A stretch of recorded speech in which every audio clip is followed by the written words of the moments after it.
Okay, welcome to our first PowerPoint here. This is the intro to economics. We're going to talk about economics, what that means, and really what this is all about as a basis of study in social studies. Two targets for today. Number one, I can define and explain the significance of the following terms, scarcity and opportunity cost. We're going to look at both of them in great depth today. And second, I can explain why having limited resources forces us to make choices and ultimately is the foundation for the study of economics. The big idea here really is choices. Why do we have to make choices and how do we make those choices? What are the big things that we have to consider in those, not only from a financial perspective, but even from a more generalized perspective of other things in our lives? To start off, let's define economics. According to our official definition, economics is the branch of knowledge concerned with the production, consumption, and transfer of wealth. This is one definition. There's obviously very many of them. Now, I don't want to get into anything too big. What I want you guys to think about is from a more general perspective. Economics deals with both the business side and the individual side of buying, selling, and using resources in general. The one thing that's a really important idea to understand right now is that economics is not just about money. It's about other resources, time, manpower, using what resources are available to you, because as we're going to talk about, there's a lot of things that are very limited. So how do we use them well? There are two major studies of economics. One is called macroeconomics, which deals with economics on a very large scale with countries and the way that they use their money. And microeconomics is from a small scale. So we're going to be really focusing in this class on microeconomics and the idea of how do you use the resources that you have available to you in your life. So we're going to look at things like that in a budget and other good stuff like that. For your note guide, what I would suggest that you write down is something about the study of how we make decisions on how to use money and other resources available to us. That's really what we're looking at for economics. Now, the big areas that we're going to be focusing on are three. First off, scarcity. Scarcity and what that really means. We're going to come back to that here in a few minutes. We're going to talk about choices a lot because that's really what economics is all about. What do we make? What choices do we really make? What are the things that we choose to do with the resources that we have available to us? And then something known as opportunity cost, which we're also going to come to here in a few minutes. So let's get moving on here and let's try our first warm-up situation. Let's imagine you have $77 in your piggy bank. You have some choices. You could buy holiday presents for any or all of the following people: your parents, siblings, best friends, your favorite teacher. Nobody in particular comes to mind for that. Or you can go and buy yourself a video game.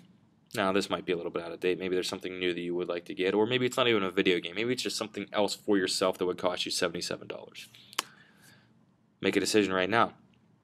What do you do? Now, if you want to push pause, you can, or we're going to continue moving forward here. Let's look at that situation we just had, and let's define scarcity now.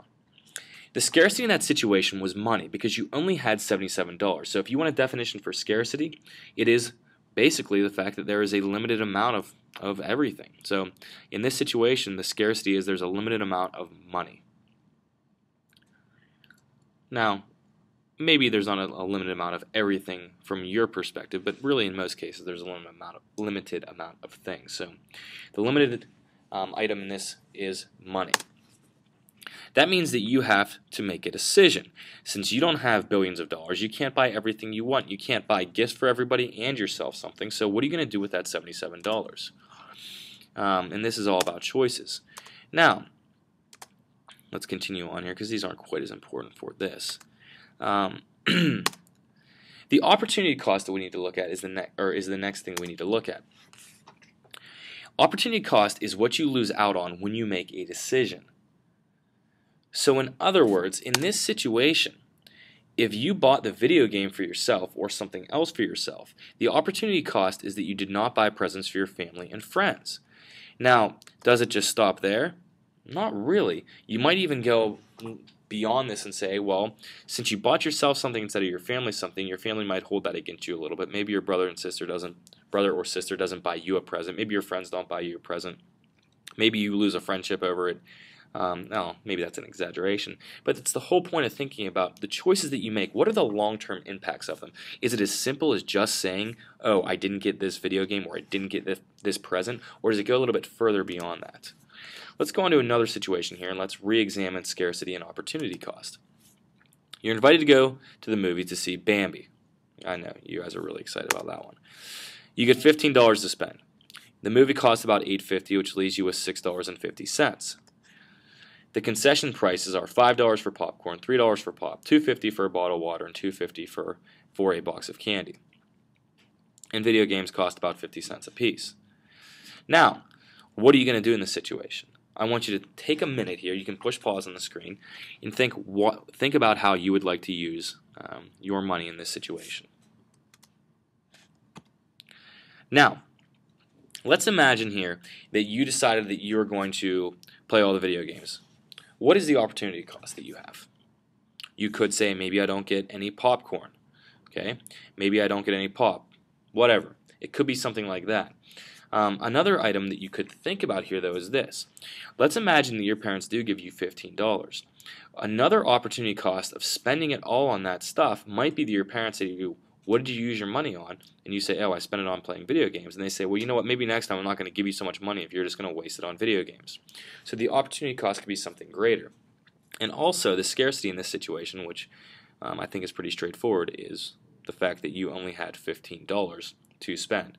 So that really makes it so that you don't have as much money beyond that. And even you could say the scarcity really of money is really $6.50 if you had to pay $8.50 for the movie itself, unless you chose not to go watch the movie and instead just play 30 video games, which I guess would be an option as well. Situation 2, friends or family. Your two best friends from different groups are having birthday parties on the same day. One is having a bowling party from 6 to 8:30. The other is having a movie party, Bambi 2, The Revenge of Bambi, from 7 to 9. You guys love Bambi, I know. On the same weekend, your family is planning a ski trip. Yikes. I'm sure there are some of you out there who've had something like this happen where you've got to choose between a lot of different things. If you stay home, you will have to stay with one of your friends' family, meaning that you're only going to get to go to one of those parties. So, what do? Well, think about it here for a minute or so. Think about the positives, the negatives. Think about the scarcity that exists here, and think about the opportunity cost as well. Now push pause, think about it, and come back. Now in this situation, let's imagine that you decide to go with your family. You could say, okay, the opportunity cost is that I'm losing out on time with my friends maybe. Maybe they're not going to be happy with me. Now let's say you pick one friend over the other. Maybe that one friend thinks, what the heck, why did you pick him over me? Why didn't you go with me instead? It gets to be really tricky and complicated here. Now here's what's interesting though about this situation. The opportunity cost, you can think those through pretty easily. What is the scarcity here? The scarcity here is time. Time is a great scarcity that nobody can really get rid of. I mean, think about it. Can Bill Gates buy more time for himself? I mean, he can buy people who are going to do work for him to save him from having to do that work. But even in this situation, Bill Gates would be stuck because you can't be in two places at one time. So time is a very, very important scarcity that you need to recognize, as something for your own life as well. That's an important consideration. Third, we have Thanksgiving. It's Thanksgiving. You just got married. Congratulations. Now this is kind of one that I had to deal with a few years ago, which is what made me think of it. You have to visit two families. Okay, so your side of the family and your spouse's side of the family. Now, what you need to figure out is how much time you're going to spend at each place and where are you going to eat your main meal. Because unless you got a huge stomach, you got to choose one over the other. So how are you going to figure this out? Think about the scarcity that exists here. Think about the opportunity cost that exists as well. Push pause, think about it, then come back. Okay, now let's first in this situation talk about the scarcities. What are the scarcities that exist here? Number one is obviously time. That's the clear one. We kind of talked about that one in situation number 2. Now another scarcity that actually does exist here is literally how much you can eat, because you can't just eat forever.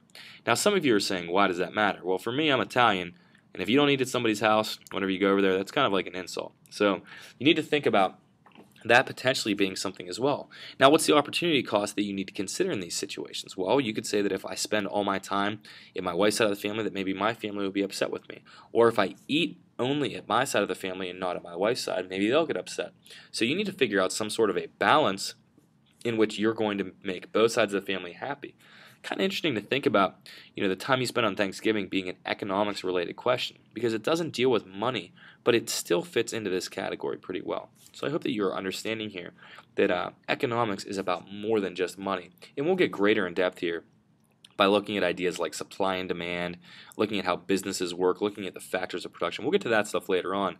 But the basis for all this are the 3 simple ideas. It's all about the fact that you had to make choices because of scarcity existing, and the fact that there is an opportunity cost to every decision that you make.